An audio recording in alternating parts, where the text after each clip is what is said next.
भाई Asian cricket council के chief बनने के बाद मोहसिन नकवी ने सोचा होगा कि अब तो उनका एक छत्र राज शुरू हो रहा है, मगर इस झिंगुर को कहां पता था कि ये इसके राज की शुरुआत नहीं बल्कि अंत है। जो इसमें आया। हेलो हाय नमस्कार, क्रिको देख रहे हैं आप, मैं हूं रौनक। अब एशिया कप के कप को लेकर मचे बवाल में एंट्री हो गई एक ऐसे शख्स की जिसके नाम से ही पाकिस्तानियों की आगे से गीली और पीछे से पीली हो जाती है।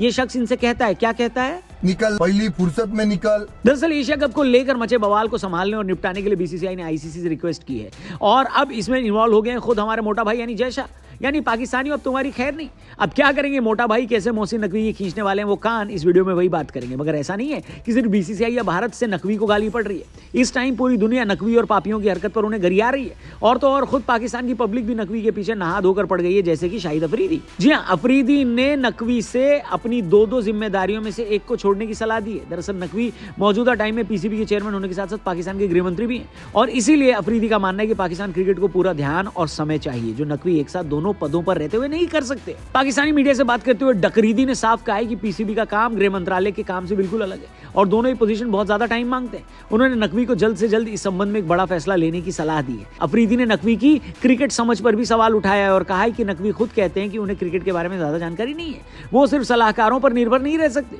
और ये सलाहकार उन्हें कहीं नहीं ले जा सकते।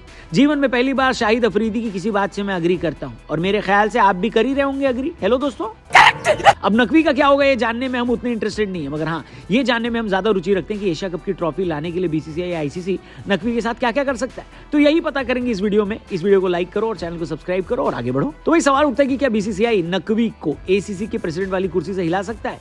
भाई सीधी सी बात है, नकवी को बीसीसीआई अकेले हटवा नहीं सकता और कारण है क्रिकेट की वो पॉलिटिक्स जो दिखती कम है पर चलती ज्यादा है।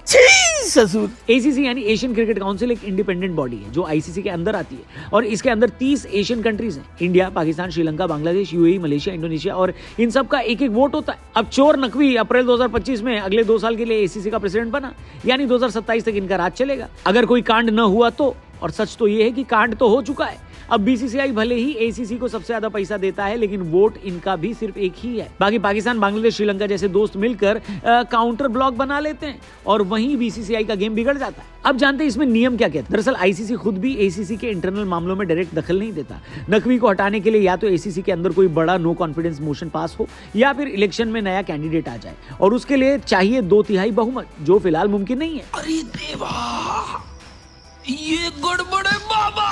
ये तो सबको मालूम है कि 30 सितंबर 2025 को दुबई में एसीसी की मीटिंग थी और वहां भारत की तरफ से राजीव शुक्ला और आशीष शेलार ने नकवी की जमकर क्लास ली और नकवी से कहा कि इंडिया की ट्रॉफी इंडिया को वापस दो। मगर नक्शड़ा नकवी बस घुमा फिरा के बात करता रहा और टीम इंडिया को कांग्रेचुलेट तक नहीं किया। खैर, नवंबर 2025 में आईसीसी की मीटिंग होगी दुबई में और वहां बीसीसीआई इस मुद्दे को फिर से उठाएगा और कहेगा कि जहां नकवी और पीसीबी पर कुछ सैंक्शंस लगाए जा सकते हैं और फ्यूचर में एसीसी इवेंट से बाहर का रास्ता भी दिखा सकते हैं, लेकिन पद से हटाना शायद पॉसिबल ना हो, क्योंकि आईसीसी अगर रीजनल बॉडीज में ज्यादा दखल देगा तो फिर उसे बिग 3 मतलब बीसीसीआई, इंग्लैंड और ऑस्ट्रेलिया को बाकी सब दबंग समझने लगेंगे। हाँ, इतना जरूर हो सकता है कि बीसीसीआई एसीसी के संविधान में कुछ बदलाव की मांग कर सकता है, जैसे कि कोई भी आदमी जो किसी भी देश का मिनिस्टर है उसे एसीसी में पोस्ट न मिले या फिर न्यूट्रलिटी रूल एनफोर्स किया जाए।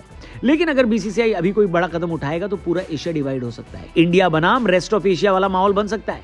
तो कंक्लूजन में सीधी बात यह है दोस्तों कि बीसीसीआई नकवी को इस वक्त तो हटा नहीं सकता लेकिन बेइज्जती पूरी कर रहा है। एजीएम में जो वॉकआउट हुआ वो इसी ह्यूमिलिएशन का पार्ट था। अब अगर नकवी की पाकिस्तान पंथी हरकतें ऐसी चलती रही तो हो सकता है आगे चलकर इंडिया एसीसी इवेंट्स को ही बॉयकॉट कर दे। तब तक के लिए ट्रॉफी चोर मोहसिन नकवी का राज चलता रहेगा लेकिन इज्जत रोज गिरती रहेगी, उसमें कोई कमी नहीं होगी। हिंदुस्तानियों को इसमें बढ़ चढ़ के हिस्सा लेना चाहिए। कमेंट करके ट्रॉफी चोर नकवी के लिए कुछ बढ़िया सा जरूर लिखना। चैनल को सब्सक्राइब करना क्योंकि क्रिको पर डेली क्रिकेट की अमेजिंग वीडियोस हम लाते हैं। फिलहाल यहां से जाते हैं, कल मिलते हैं। Thank you for watching, goodbye, जय हिंद।